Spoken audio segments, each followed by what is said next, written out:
Shalom, shalom à tous. Alors, vous êtes en direct sur votre chaîne chrétienne Réveil TV et nous bénissons le Seigneur, n'est-ce pas, pour tout ce qu'il permet, n'est-ce pas, pour les temps de partage, les temps d'édification, parce que nous tous, n'est-ce pas, pour, bien sûr, pour ceux qui euh, euh, ont donné, n'est-ce pas, leur vie au Seigneur, savent que nous sommes en train de passer, n'est-ce pas, les derniers moments, bientôt, n'est-ce pas, à la fin de toutes choses. Lorsque nous regardons un peu les prophéties bibliques et nous voyons un peu l'actualité, nous nous rendons compte que de plus en plus, n'est-ce pas, le retour du Seigneur, n'est-ce pas, est vraiment imminent. Donc, c'est maintenant à nous de nous préparer, n'est-ce pas, à la rencontre de notre Seigneur. Pourquoi? Parce que la Bible nous dit aussi que dans ces temps de la fin, bien qu'il est vrai que le Seigneur va parler au cœur de ses enfants, mais il y aura aussi, n'est-ce pas, une forte séduction que le diable va injecter dans le but, voilà, non seulement d'endurcir le cœur, et aussi, n'est-ce pas, de distraire le plus grand nombre. Alors, nous croyons, n'est-ce pas, que le Seigneur reste et que tous les vrais enfants du Seigneur, n'est-ce pas, aujourd'hui, refusent la distraction et s'efforcent, n'est-ce pas, tant que faire se peut, malgré les combats, malgré les difficultés, à rester, n'est-ce pas, attachés à la sainte doctrine. Et vous êtes en direct, n'est-ce pas, sur votre émission Retour à la parole.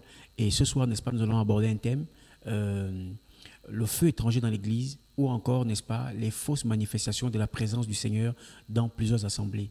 Aujourd'hui, n'est-ce pas, nous voyons nous voyons très souvent, n'est-ce pas, beaucoup de mouvements, beaucoup de manifestations, n'est-ce pas, dans des assemblées, et beaucoup courent après ces choses. Vous savez, parfois, l'homme aime toujours tout ce qui frappe des yeux, l'homme aime toujours, n'est-ce pas, tout ce qui a tendance, n'est-ce pas, tout ce qui fait attrait au spectacle, tout ce qui est extravagant. C'est des choses parfois qui nous attirent. Voilà pourquoi, n'est-ce pas, Paul nous dit dans l'épître aux Corinthiens, n'est-ce pas, deuxième épître aux Corinthiens, que même Satan, n'est-ce pas, ses ministres se déguisent en anges de lumière. Ça veut dire que ils ne sont pas, n'est-ce pas, il n'y a pas de lumière en eux, mais ils feront semblant, n'est-ce pas, de manifester ou encore de produire une lumière, n'est-ce pas, qui n'a rien à voir avec la lumière du Seigneur. Vous voyez un peu? Et beaucoup, n'est-ce pas, lorsque nous n'avons pas un discernement assez aiguisé, beaucoup vont tomber, n'est-ce pas, dans ces pièges et beaucoup vont se laisser, n'est-ce pas, emporter par ces manifestations, par ces choses aujourd'hui, n'est-ce pas, qui ne nous rapprochent pas du Seigneur, mais bien sûr, qui nous éloignent du Seigneur.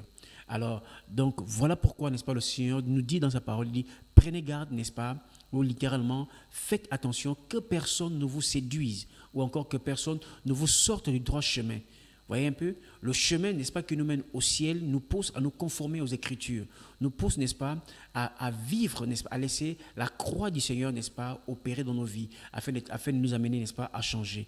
Mais beaucoup aujourd'hui ne veulent plus ces choses. Pourquoi?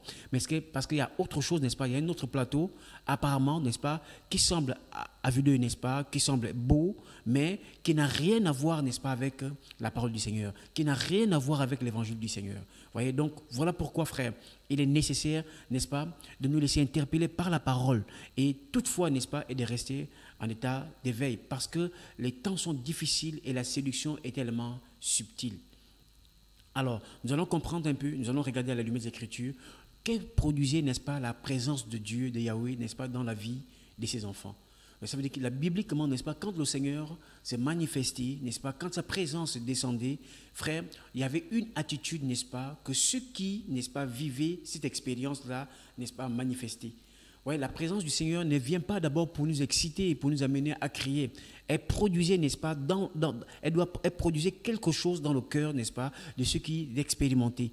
Et bibliquement, n'est-ce pas, nous allons faire une étude et nous allons comprendre, n'est-ce pas, à la lumière des Écritures, n'est-ce pas, qu'aujourd'hui, n'est-ce pas, beaucoup des choses que nous voyons dans des assemblées, d'ici et là, dans certains programmes, n'est-ce pas, qui sont organisés par de soi-disant prophètes, évangélistes, ainsi de suite, n'est-ce pas, cette présence n'est pas forcément celle du Seigneur. Pourquoi? Parce que, en fait, il y a un fruit, n'est-ce pas, quand le Seigneur, n'est-ce pas, se révèle à nous, c'est pour un but. Le Seigneur ne fait rien au hasard. Notre Seigneur, n'est-ce pas, fait toutes choses, n'est-ce pas, la Bible le dit dans Proverbes chapitre 16, que Yahweh, n'est-ce pas, Elohim, notre Dieu fait toutes choses, n'est-ce pas, pour un but. Le Seigneur se révèle à nous, c'est pour un but. Ce n'est pas pour nous exciter, ce n'est pas pour nous amener, n'est-ce pas, à nous enrouler ou à pousser des cris d'animaux, ainsi de suite. Non, c'est pour un but. Mais regardons un peu à la lumière des Écritures, n'est-ce pas, quelle était l'attitude, n'est-ce pas, que produisait la présence du Seigneur, n'est-ce pas, dans la vie de ceux qui, n'est-ce pas, expérimentaient, n'est-ce pas, cette présence. Regardons dans Exode chapitre 3, à partir du premier verset, nous allons commencer avec Moïse, Moshe, vous voyez, qui était le prophète, n'est-ce pas, de l'Exode, celui qui est allé libérer, bien sûr, par la main puissante, n'est-ce pas, du Seigneur, le peuple de Yahweh qui se retrouvait en captivité en Égypte. Dans Exode chapitre 3, à partir du verset 1er. Voilà. Et nous vous encourageons, frères et sœurs, n'est-ce pas, d'avoir vos Bibles, n'est-ce pas, chez vous, et d'examiner tout ce qui va se dire à la lumière des Écritures. Ce n'est plus le temps où nous devons dire Amen, Amen à tout, n'est-ce pas? On dit Amen, Amen, c'est ainsi soit-il. Et quand nous disons Amen, n'est-ce pas, nous devons être sûrs que ce que, n'est-ce pas, ce qu'on nous dit, n'est-ce pas, est en accord avec la parole de Yahweh. Alors, la Bible nous dit, or, Moshe fut berger de troupeaux de Yitro, son beau-père, prêtre de Madian. Il conduisit le troupeau derrière le désert et vint à la montagne de Elohim, à Horeb. L'ange de Yahweh lui apparut dans une flamme de feu du milieu d'un buisson. Il regarda et voici, le buisson était tout en feu et le buisson ne se consumait pas. Alors Moïse dit, je me détournerai maintenant et je regarderai cette grande vision. Pourquoi le buisson ne se consume pas?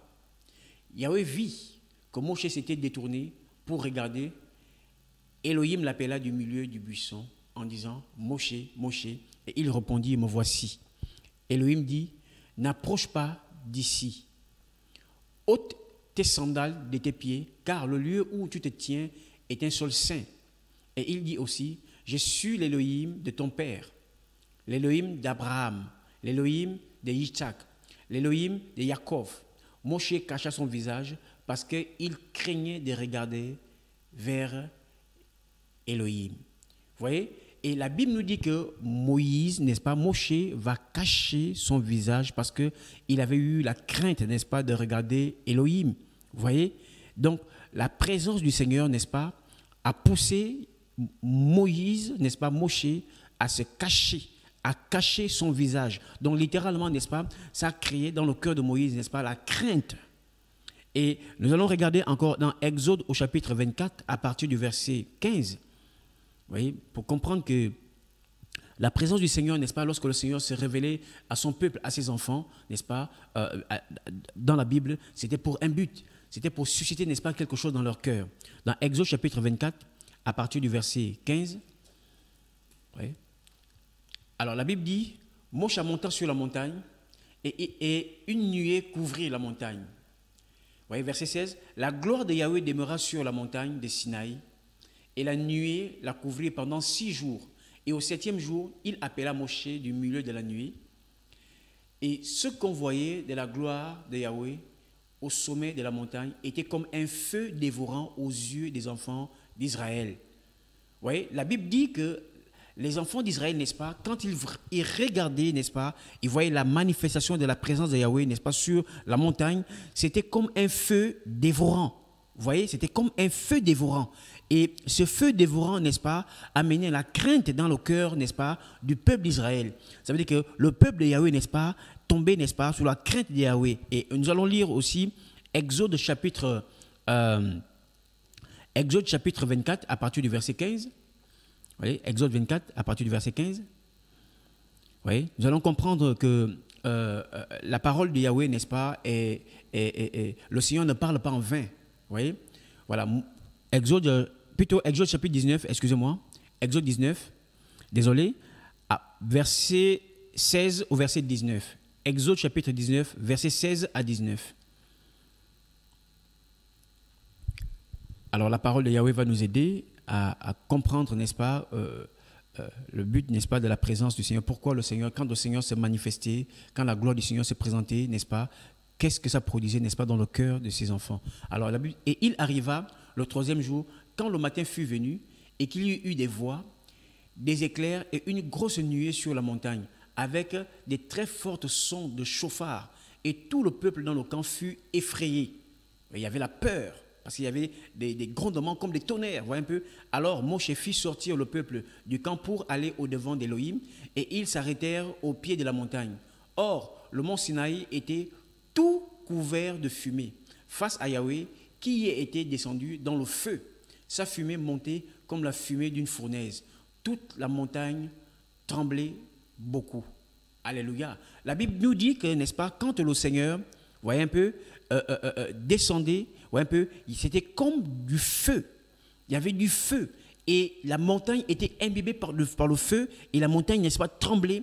Et le peuple, n'est-ce pas, qui assistait, n'est-ce pas, à cet événement, ou encore à ce spectacle, était troublé, était saisi de crainte. Ouais, donc la présence du Seigneur, n'est-ce pas, quand elle descendait, ouais, quand elle se manifestait, elle produisait la crainte, n'est-ce pas, dans le cœur de ceux qui l'expérimentaient, de ceux qui voyaient, n'est-ce pas, comment le Seigneur se manifestait. Et lorsque nous allons lire aussi l'évangile de Luc, au chapitre 1er, du verset 8 au verset 13, l'évangile de Lucas, n'est-ce pas, de Luc, chapitre 1er, du verset 8 au verset 13,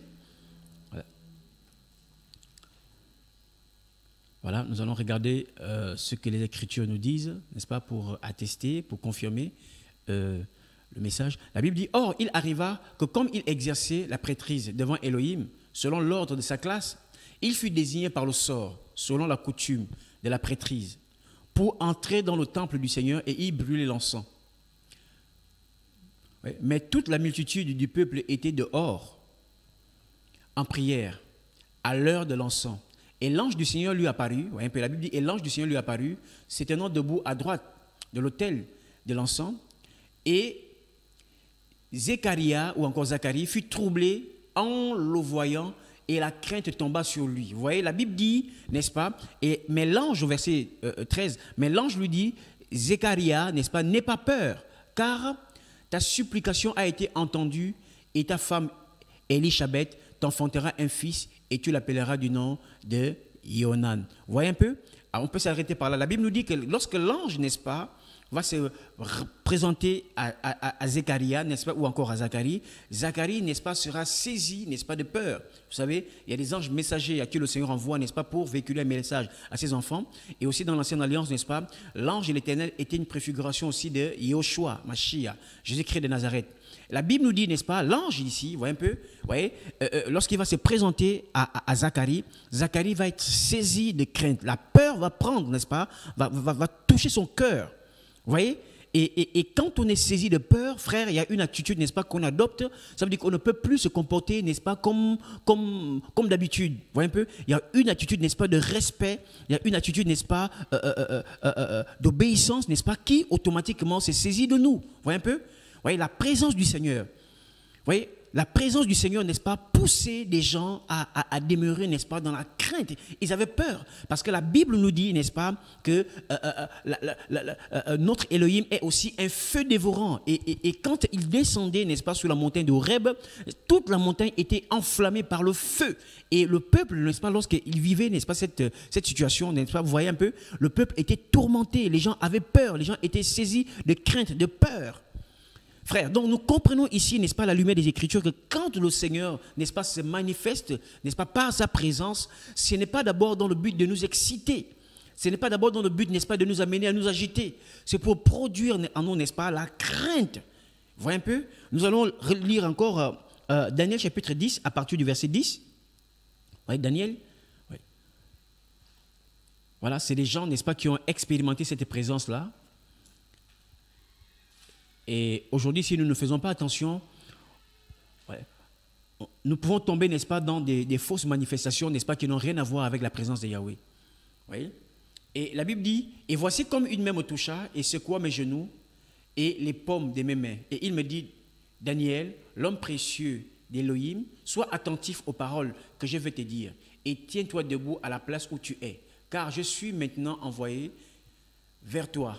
Lorsqu'il m'eut ainsi parlé, je me tins debout en tremblant. » Vous voyez, la Bible dit que Daniel se tenait debout et il tremblait. Et l'ange, n'est-ce pas, lui dira, et il me dit, ne crains rien, Daniel, car dès le premier jour où tu as appliqué ton cœur à comprendre et à t'humilier devant ton Elohim, tes paroles ont été entendues et c'est à cause de tes paroles que je viens. Vous voyez un peu? Donc la Bible nous dit que l'ange de Yahweh, vous voyez un peu, vous voyez, un ange va se présenter à Daniel et Daniel, vous voyez un peu, va se retrouver saisi de peur, il va trembler. Vous voyez un peu la présence du Seigneur. Vous voyez, un ange envoyé par le Seigneur, voyez un peu, portait en lui la vie du Seigneur, la présence du Seigneur. Donc Daniel tremblait.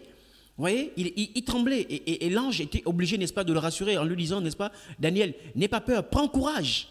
Vous voyez, parce que ce n'est pas possible, n'est-ce pas, de rester insensible quand cette présence-là, n'est-ce pas, descend, quand cette présence, n'est-ce pas, quand le Seigneur se manifeste, n'est-ce pas, en nous, décide de nous visiter, ce n'est pas possible, n'est-ce pas, de rester comme d'habitude. Non, il y a quelque chose qui se passe dans nos cœurs. Vous voyez un peu, ça produit la crainte. Vous voyez.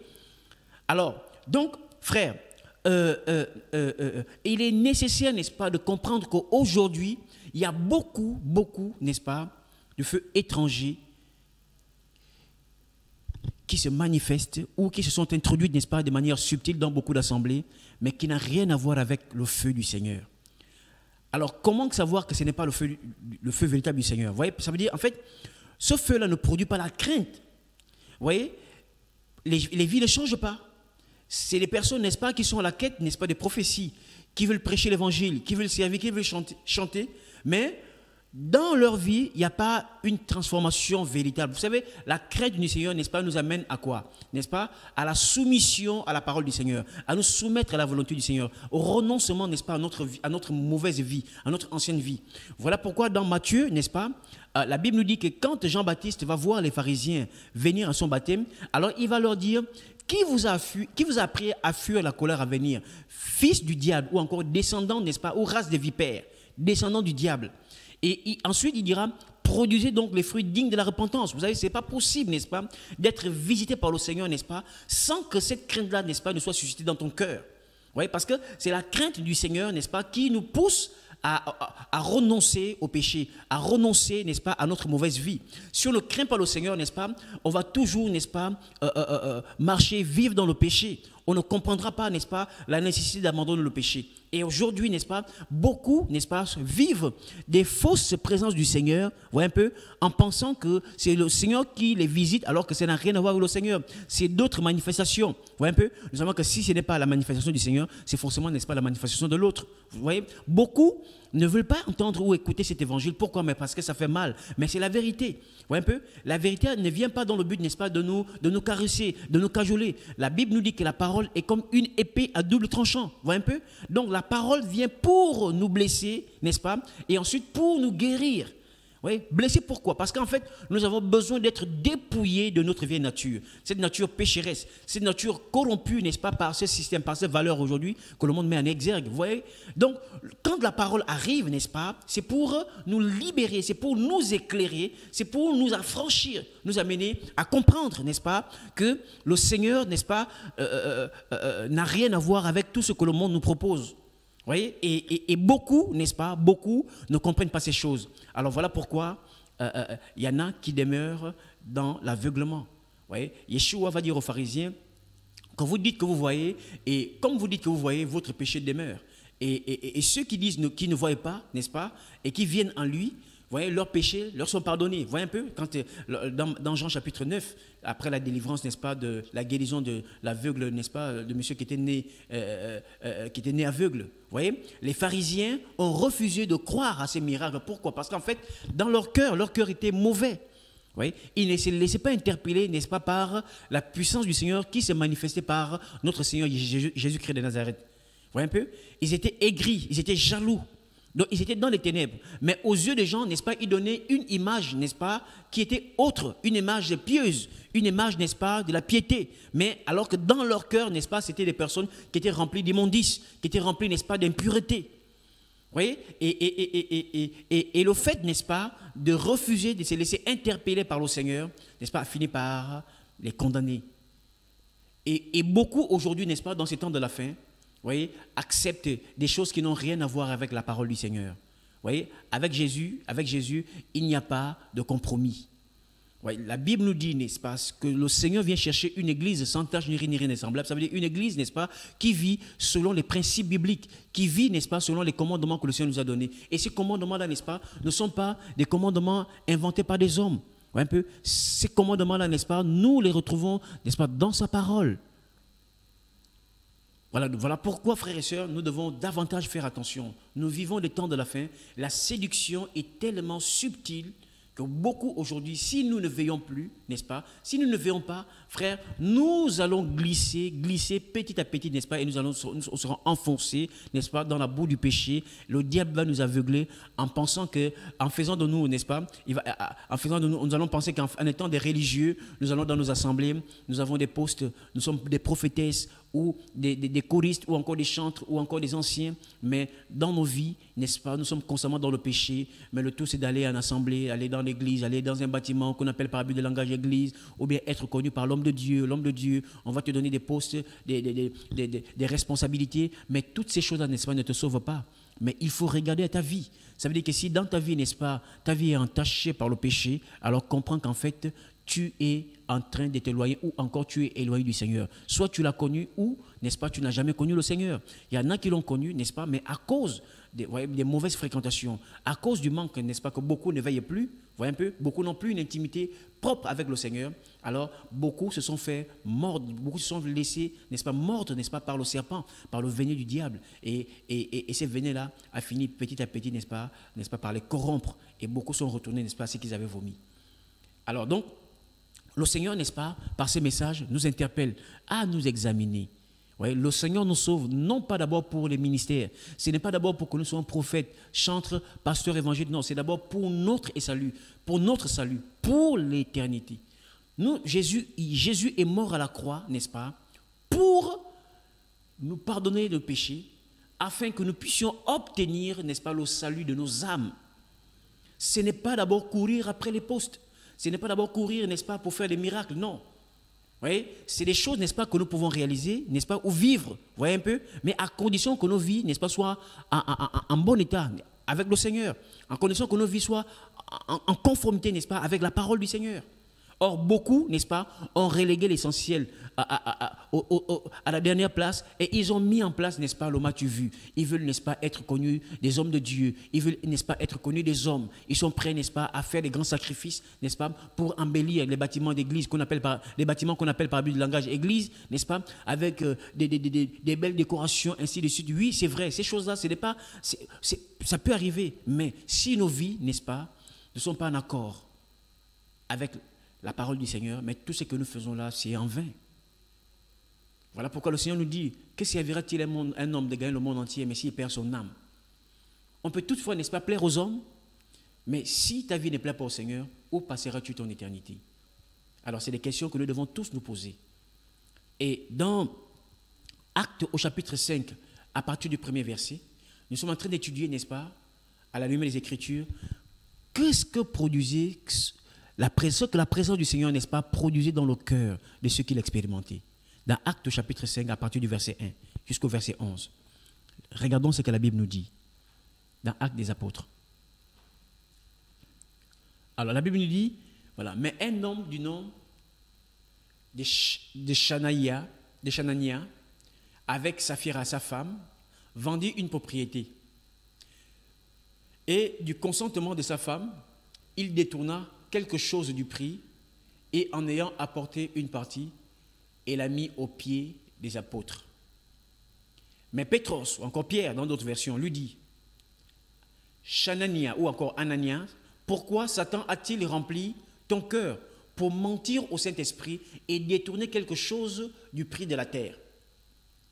Oui, Ananias, n'est-ce pas, va vendre le terrain, il va vendre, n'est-ce pas, un champ, et il va cacher une partie. Pourquoi? La Bible nous dit qu'auparavant, il y a eu quelqu'un, n'est-ce pas, qui va vendre tout ce qu'il avait comme héritage et il va venir déposer aux pieds des apôtres. C'était la manifestation du Saint-Esprit. Beaucoup le faisaient, non pas par les émotions de la chair, mais c'était vraiment poussé par le Saint-Esprit. Et ici, Ananias va vouloir, il va chercher à imiter ce que l'Esprit produisait dans le cœur, n'est-ce pas, de ceux qui étaient touchés. Il va aussi chercher, n'est-ce pas, à vouloir faire la même chose. Et il va mentir. Et automatiquement, n'est-ce pas, l'Esprit du Seigneur qui était dans la vie de Pierre va détecter que Ananias mentait. Vous voyez? Et il dit, si tu l'avais gardé, ne te resterait-elle pas et vendue, n'était-elle pas en ton pouvoir? Comment as-tu pu mettre en ton cœur un pareil dessein? Ce n'est pas à des humains que tu as menti, mais à Elohim. Et en entendant ces paroles, Chanania tomba et expira. Donc Anania va tomber et il va mourir. Vous voyez? Et il y eut une grande crainte sur tous ceux qui entendirent ces choses. La Bible nous dit qu'à cause de ce que Anania, n'est-ce pas, va expérimenter, beaucoup, n'est-ce pas, seront saisis par la crainte du Seigneur. Vous voyez? La présence du Seigneur, n'est-ce pas, lorsqu'elle est là, vous voyez, on ne peut pas jouer avec le péché. On ne peut pas vivre, n'est-ce pas, comme on veut. Non. La présence du Seigneur, n'est-ce pas, nous impose une discipline, nous amène, n'est-ce pas, à nous conformer à la volonté du Seigneur. Vous voyez, Anania va chercher à mentir, il va chercher à dissimuler quelque chose et automatiquement, n'est-ce pas, les œuvres d'Anania, n'est-ce pas, vont être dévoilées. Dans Habakkuk, la Bible nous dit que les yeux du Seigneur sont tellement purs qu'ils ne peuvent voir le péché. Vous voyez? Donc, dans la présence du Seigneur, frère, on ne peut pas jouer, on ne peut pas blaguer avec le péché. Sinon, n'est-ce pas, on s'expose au jugement. Mais dans beaucoup d'assemblées aujourd'hui, n'est-ce pas, les gens vivent dans le péché. Il y en a qui sont en concubinage, mais qui chantent. Il y en a qui sont des diacres, vous voyez un peu, mais qui sont encore esclaves de l'alcool. Vous voyez, d'autres, n'est-ce pas, sont esclaves de la mode. Pourquoi? Parce qu'en fait, en eux, frère, il n'y a pas la crainte. Vous voyez un peu, parce que c'est les gens qui vivent dans leur assemblée des fausses manifestations de la présence du Seigneur. Vous voyez, ça n'amène pas la crainte. Leur vie ne change pas. Parce qu'il n'y a pas l'action de l'Esprit du Seigneur. Parce qu'il n'y a pas l'action du Seigneur qui agit. La Bible nous dit que, frère, quand les gens vont entendre ce que Anania, n'est-ce pas, a subi, vous voyez un peu, parce qu'après, lorsque nous lisons la suite, même la femme d'Anania, parce qu'elle a participé au mensonge de son mari, va aussi être frappée, foudroyée. Et tous vont être saisis par la crainte. Vous voyez, la crainte de Yahweh, la crainte de Dieu. Vous voyez, donc la présence du Seigneur, n'est-ce pas, amène la crainte de Dieu. Vous voyez, lorsque, n'est-ce pas, les chrétiens sont visités par la présence du Seigneur, frère, elle produit, n'est-ce pas, dans leur cœur la crainte. Et la crainte nous amène, n'est-ce pas, à prendre des décisions, à renoncer aux œuvres mortes de la chair, à renoncer au péché, à renoncer, n'est-ce pas, à l'impiété, à renoncer, n'est-ce pas, aux choses abominables, n'est-ce pas, qu'on pratiquait, pour nous tourner vers le Seigneur, vous voyez, pour le salut de nos âmes. Vous voyez, voilà. Donc, frère, alors, il est temps, n'est-ce pas, que nous puissions ouvrir nos yeux. Ne nous laissons plus berner par tout ce que nous voyons aujourd'hui, n'est-ce pas, dans beaucoup d'assemblées où il y a des agitations, des excitations. Mais depuis que les gens sont agités, depuis que les gens s'excitent, mais qu'est-ce que ça produit, n'est-ce pas, dans leur vie? Vous voyez, il y a des gens, n'est-ce pas, qui ne savent même pas prier. Il y a des gens qui ne savent même pas méditer la parole. Il y a d'autres, n'est-ce pas, qui ne savent même pas qu'un chrétien, n'est-ce pas, le Seigneur l'a libéré du péché. Vous voyez un peu, il y a d'autres qui se disent, il y a d'autres qui se disent que non, bon, nous sommes faits de chair, c'est pas possible de vivre sans péché. Vous voyez, pourquoi? Mais c'est parce que beaucoup ne sont pas enseignés. Et chaque dimanche, n'est-ce pas, on leur fait tomber sur une onction. Les gens tombent sur des onctions, vous voyez un peu, et ça pousse des cris, ça s'agite. Et puis au sortir de là, on te dit non, tu es rempli par le Seigneur, tu es rempli, tu es touché par le Seigneur. Frère, voilà, sous-sœur, le Seigneur t'appelle un ministère alors que tu n'as aucune base, tu n'as aucun fondement, tu n'as aucune formation biblique. Ouais, dans Actes, n'est-ce pas, la Bible nous dit, lorsqu'il y a eu effusion du Saint-Esprit, n'est-ce pas, des langues semblables à des langues de feu tombèrent sur eux. Vous voyez un peu? La Bible dit que et tous se mirent à parler en langue selon que l'Esprit, n'est-ce pas, produisait, n'est-ce pas, dans la vie de tous les disciples. Vous voyez, et lorsque nous regardons, n'est-ce pas, ces disciples-là, après la visitation du Seigneur, leur vie a catégoriquement, n'est-ce pas, complètement changé.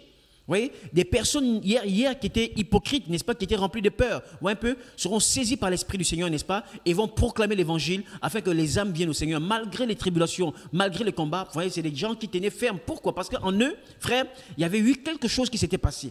Et cette chose, n'est-ce pas, a produit une transformation dans leur vie.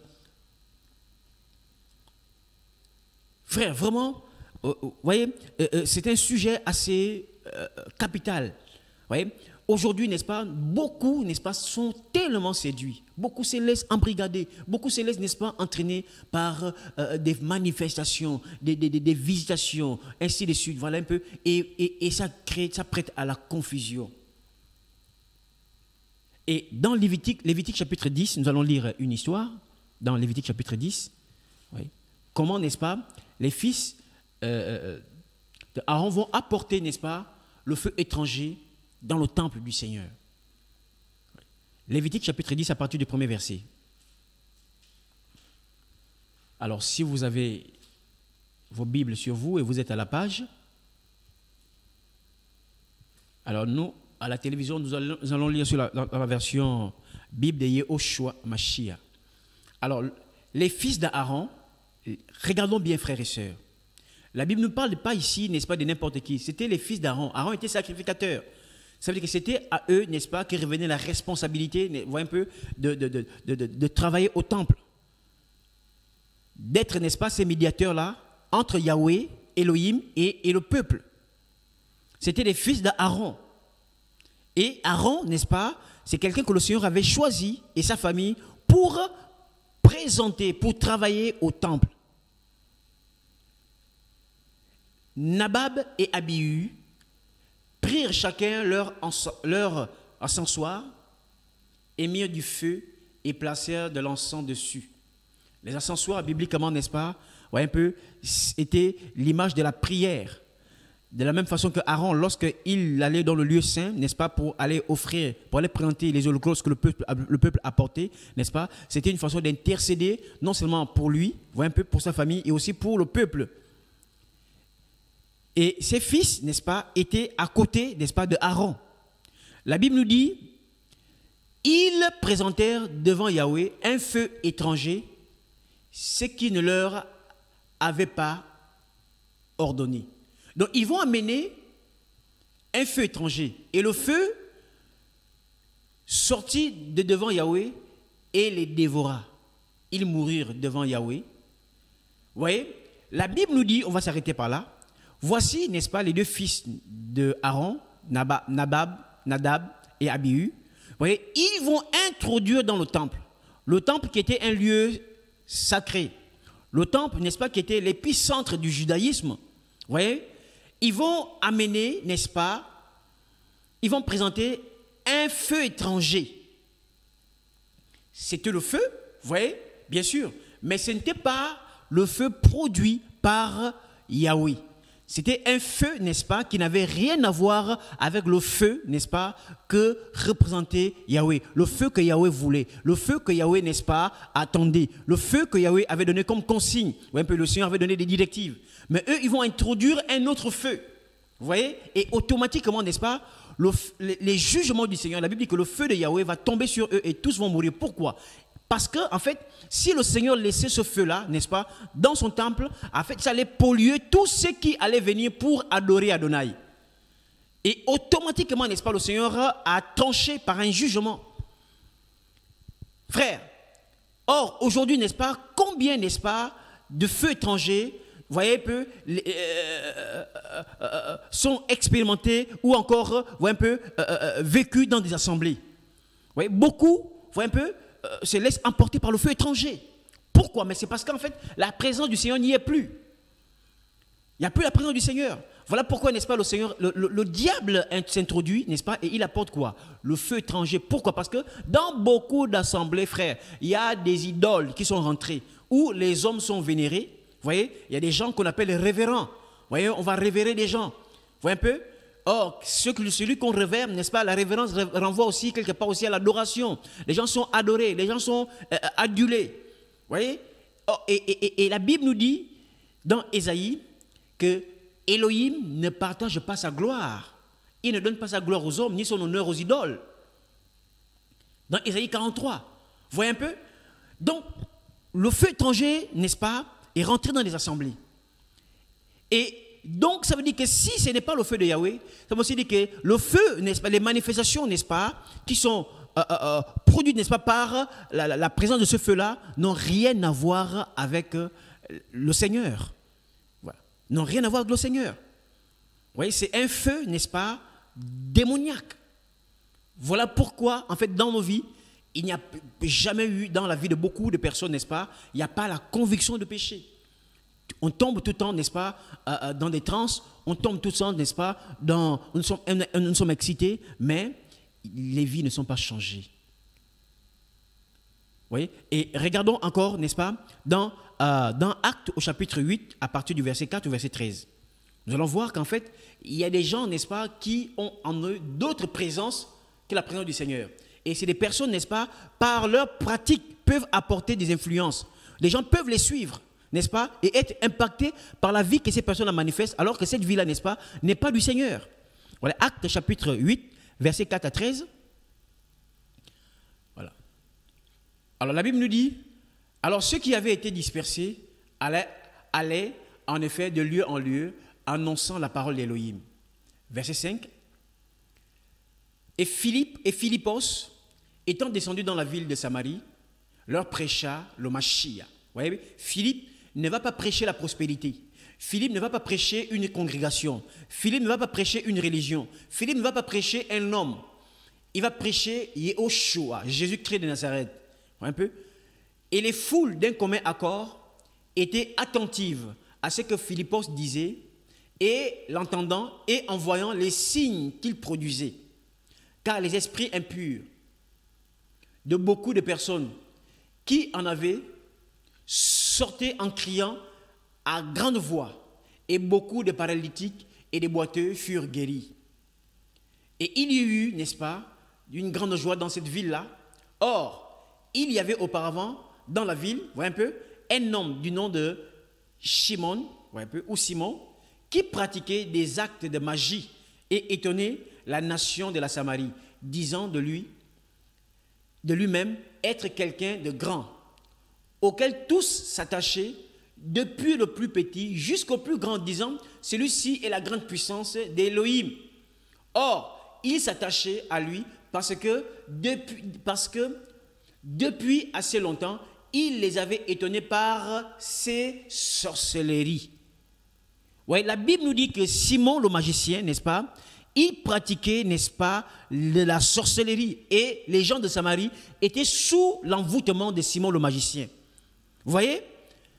Mais quand ils crurent à Philippos, mais quand ils crurent, Philippos annonçant l'évangile, des choses concernant le royaume d'Élohim et le nom de Yehoshua Mashiach, tant les hommes que les femmes furent baptisés. Vous voyez, la Bible dit qu'après, n'est-ce pas, quand ils ont écouté la parole véritable de Yehoshua, l'évangile du salut, en fait, beaucoup, n'est-ce pas, vont être délivrés de l'emprise, de l'envoûtement, n'est-ce pas, de Simon le magicien. Vous voyez, Simon le magicien était né assujetti. Ils étaient, n'est-ce pas, sous l'emprise, n'est-ce pas, de la sorcellerie, de l'envoûtement. Et il y a beaucoup, n'est-ce pas, qui sont envoûtés, enchaînés dans des assemblées. Vous voyez un peu? Voilà, où on vous demande, n'est-ce pas, d'être fidèle aux hommes, où on vous demande, n'est-ce pas, d'être fidèle à un lieu. Alors, quand bien même, n'est-ce pas, votre marche, votre vie chrétienne, n'est-ce pas, il n'y a pas de croissance, il n'y a pas d'évolution, il n'y a pas de changement, il n'y a pas de transformation. Vous ne connaissez même pas, n'est-ce pas, qu'il est nécessaire qu'un véritable enfant du Seigneur, n'est-ce pas, puisse avoir une intimité avec son Père. Il n'y a pas. Vous voyez, les gens sont envoûtés.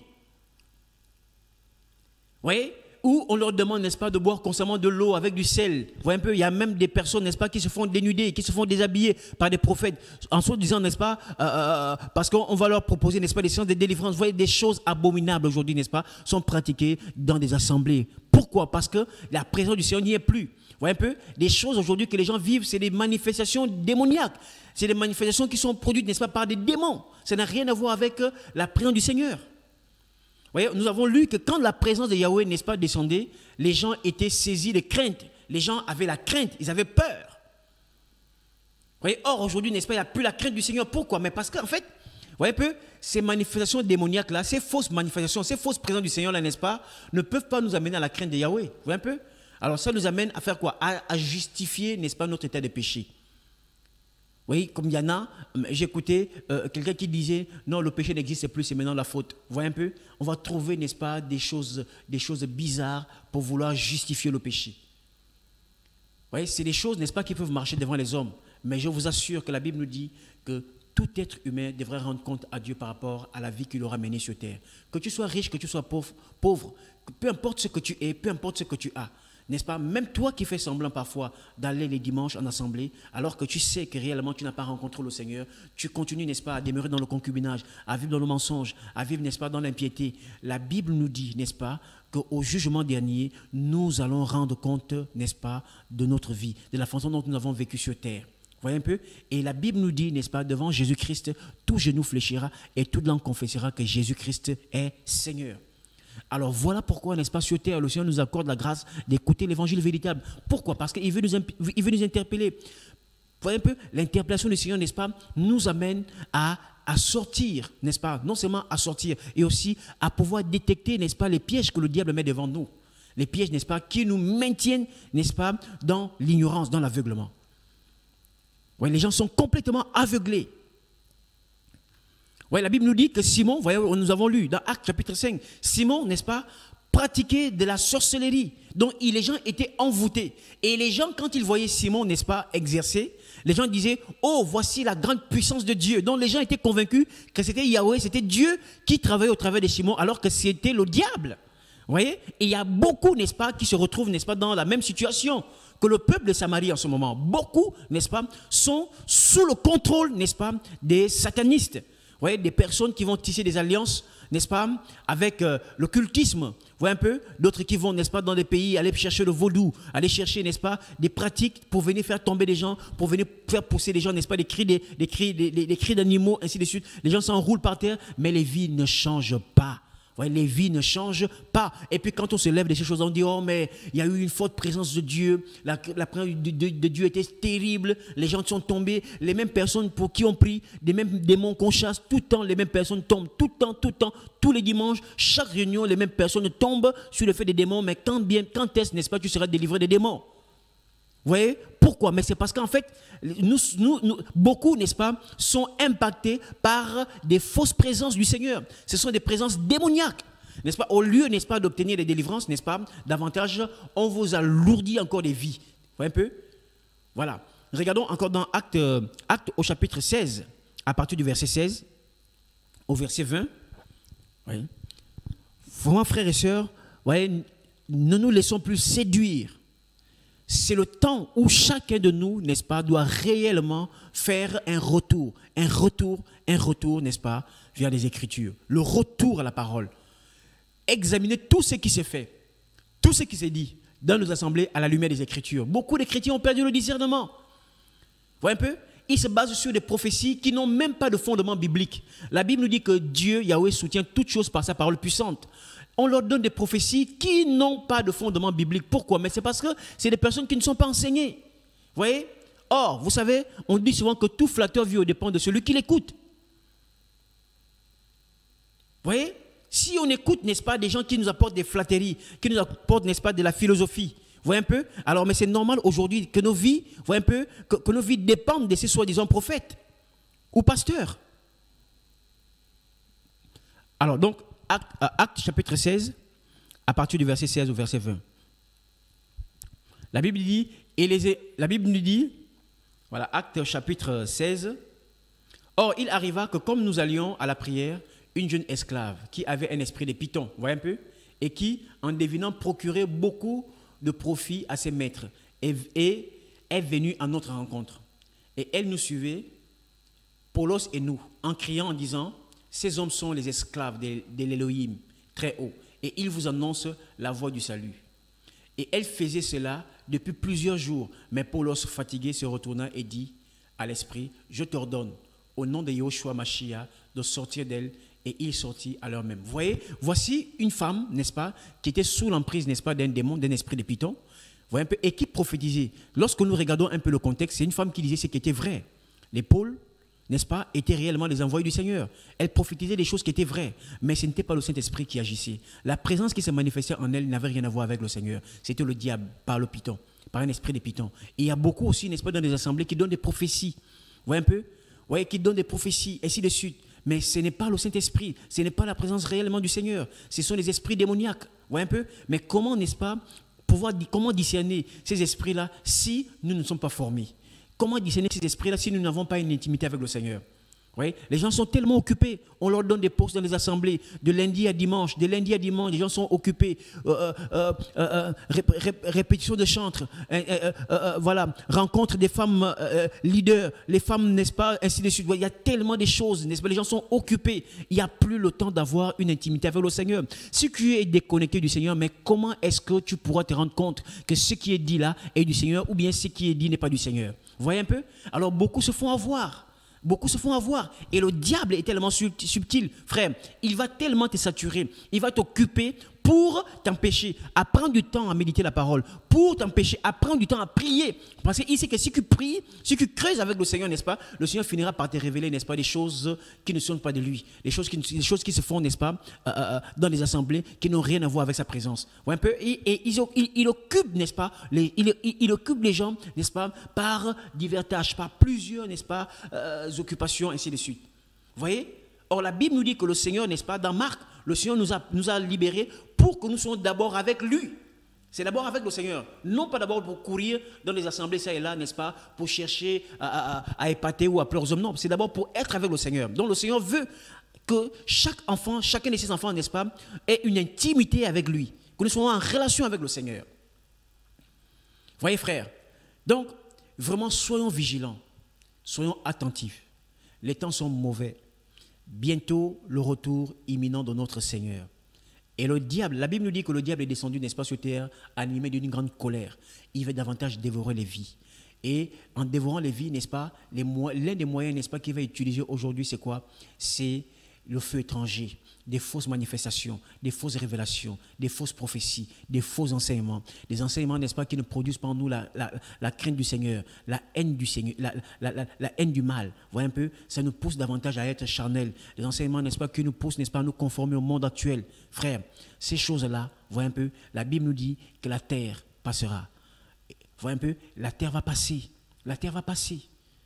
La terre passera. Donc ça ne sert à rien, n'est-ce pas, de perdre du temps à nous focaliser sur des choses éphémères de la vie.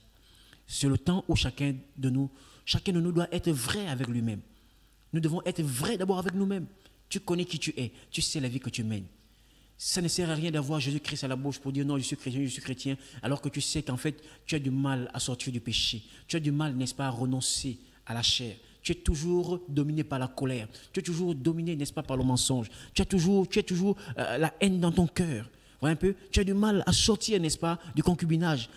Malgré des jeûnes, malgré des prières, malgré les brisements, n'est-ce pas, des liens, rien ne change. Rien ne change, frère. C'est le temps où chacun de nous, n'est-ce pas, doit être vrai. Il faut d'abord que toi-même, tu sois vrai avec toi-même. La Bible nous dit, Jésus dit dans Marc chapitre 2, que ce n'est pas celui qui est bien portant qui a besoin du médecin, c'est celui qui se reconnaît comme étant malade. Alors le malade ici, c'est celui qui reconnaît que je suis pécheur et qu'il a besoin, n'est-ce pas, de son Seigneur. Jésus-Christ dit, il ne mettra pas dehors celui qui vient vers lui. Alors frères et sœurs, renonçons aujourd'hui à la séduction que le diable déverse dans beaucoup d'assemblées. Renonçons, n'est-ce pas, nous ne nous attachons plus à ces fausses manifestations, à ces agitations, n'est-ce pas, de ça et là. Regardons réellement si nos vies sont changées, si dans ma vie, je reconnais que Jésus-Christ a transformé mon cœur. Jésus m'a libéré, n'est-ce pas, de l'esclavage du péché. Et Jésus, n'est-ce pas, me parle. Jésus, n'est-ce pas, me demande de faire des choses et j'obéis, non pas aux hommes, mais j'obéis d'abord à ce que le Seigneur me demande de faire. Et quant à ce que le Seigneur me parlera au travers des hommes, je vais examiner si ce qu'on me dit est conforme à la parole du Seigneur. Je ne répondrai pas Amen pour répondre Amen, non. Je vais examiner tout ce qui est dit à la lumière des Écritures. Alors, frère, nous comprendrons que facilement, frère, en agissant ainsi, le diable, malgré ses ruses, malgré les mécanismes qu'il mettra en place dans le but, n'est-ce pas, de nous détourner du Seigneur, il échouera. Souvenons-nous, dans Matthieu chapitre 4, la Bible dit que quand le diable va tenter Yeshua, il va utiliser la parole. Le diable va se servir aussi de la parole pour venir vous tenter, afin de vous amener, n'est-ce pas, à passer à côté. Donc soyons vigilants. Voilà pourquoi il est davantage nécessaire que les chrétiens soient enseignés convenablement. Les chrétiens, n'est-ce pas, de l'église primitive, n'est-ce pas, la Bible dit qu'ils persévéraient dans l'enseignement des apôtres, dans la doctrine des apôtres, dans la communion fraternelle et la fraction du pain.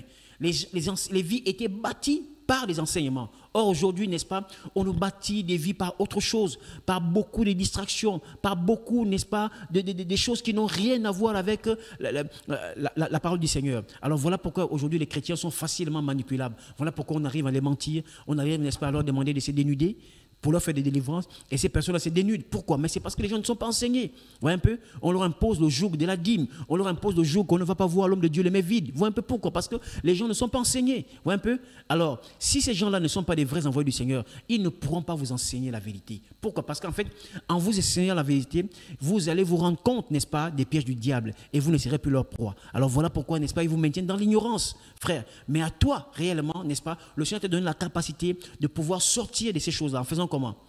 En tournant tes yeux vers le Seigneur. Le Seigneur n'habite pas dans les temples faits des mains d'hommes. Dans Actes chapitre 17. Le Seigneur n'est pas dans le temple qu'on appelle l'église. Le Seigneur n'est pas dans la maison qu'on appelle les églises. Le Seigneur, même dans ta chambre, même chez toi, peut se révéler à toi. Tu peux avoir une intimité forte avec le Seigneur, même chez toi. Voilà pourquoi, frère, il est temps aujourd'hui, n'est-ce pas, il est nécessaire que dans chaque famille, il y ait des réunions de famille, il y ait des cultes de famille, et que nous puissions passer du temps dans la prière, ensemble, en famille. Même si tu es seul, passer du temps dans la présence du Seigneur, le Seigneur va se révéler à toi. Et le diable, n'est-ce pas, ne pourra plus, n'est-ce pas, faire de toi sa proie. Soyez fortifiés et bénis. Nous vous rappelons que demain, dès 16h, vous aurez en direct à Réveil TV, le quiz biblique, des temps de formation.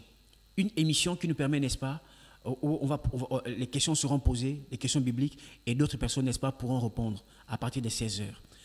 Tout cela, pourquoi nous le faisons? C'est pour élever le nom de Yeshua. Et c'est pour répondre aussi, n'est-ce pas, à l'appel du Seigneur. Le Seigneur a dit, allez faire des nations des disciples. Le Seigneur n'a pas envoyé, n'est-ce pas, l'Église aller faire des adeptes, des personnes qui vont dans des assemblées, qui ne savent même pas ce à quoi le Seigneur, c'est pourquoi le Seigneur, n'est-ce pas, attend d'eux. Non. Vous voyez un peu? Les émissions, n'est-ce pas, de telles émissions, n'est-ce pas, sont données pour permettre aux chrétiens, n'est-ce pas, de se cultiver, de prendre du temps dans la méditation et dans la prière. Donc demain à 16h, vous aurez votre émission, le culte biblique en direct sur Réveil TV. Que le Seigneur vous bénisse. Shalom.